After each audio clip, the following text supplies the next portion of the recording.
India America വ്യാപാര കരാറിനെ ചൊല്ലി പാർലമെന്റിന്റെ ഇരുസഭകളിലും ഇന്നും പ്രതിഷേധമുയർന്നു. രാഹുൽ ഗാന്ധിയെ സംസാരിക്കാൻ അനുവദിക്കാത്തതിനെ തുടർന്ന് പ്രതിപക്ഷാംഗങ്ങൾ നടുത്തളത്തിലിറങ്ങി പ്രതിഷേധിച്ചു. പ്രതിഷേധങ്ങളെ തുടർന്ന് 2 തവണ സഭ നിർത്തിവെച്ചു. കഴിഞ്ഞ ദിവസത്തെ പ്രതിഷേധത്തെ തുടർന്ന് സസ്പെൻഷനിലായ എംപിമാർ സഭയ്ക്ക് പുറത്തും പ്രതിഷേധിച്ചു. രാജ്യസഭയിൽ പ്രതിപക്ഷം മുദ്രാവാക്യമുയർത്തി. പ്രധാനമന്ത്രിയുടെ മറുപടി പ്രസംഗം ഇന്നും ഉണ്ടായില്ല.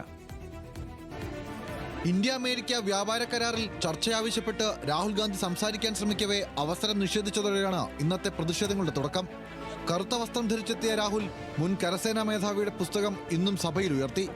ഇതോടെ ഭരണപക്ഷ അംഗങ്ങളും പ്രകോപിതരായതോടെ പ്രതിഷേധവും ശക്തമായി. രാഹുലിന് അവസരം നിഷേധിച്ചതോടെ പ്രതിപക്ഷം നടുത്തളത്തിലിറങ്ങി. പ്രധാനമന്ത്രിക്കെതിരെ മുദ്രാവാക്യം.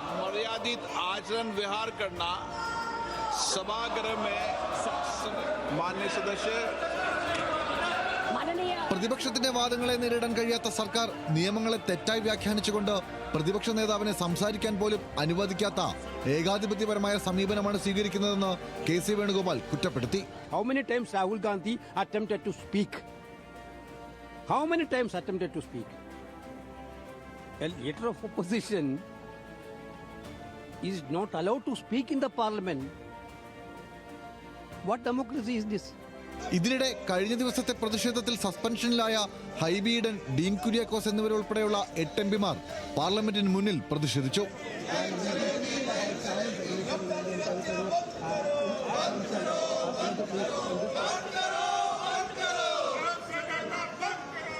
പ്രതിഷേധത്തിനിടെ പഞ്ചാബിൽ നിന്നുള്ള കേന്ദ്ര സഹമന്ത്രിയും മുൻ കോൺഗ്രസ് നേതാവുമായ രൺവീർ സിംഗ് ബിട്ടുവും രാഹുലും തമ്മിൽ വാക്പോരുണ്ടായി.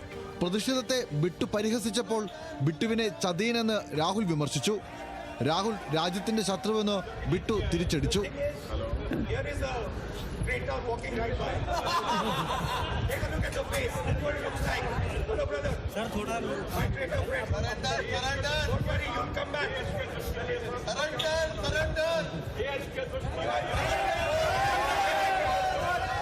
ബിട്ടുവിനെതിരായ രാഹുലിന്റെ പരാമർശത്തിൽ പഞ്ചാബിലും ഡൽഹിയിലും ബി.ജെ.പി. പ്രതിഷേധമുണ്ടായി. പഞ്ചാബിൽ രാഹുലിന്റെ കോലം കത്തിച്ചു.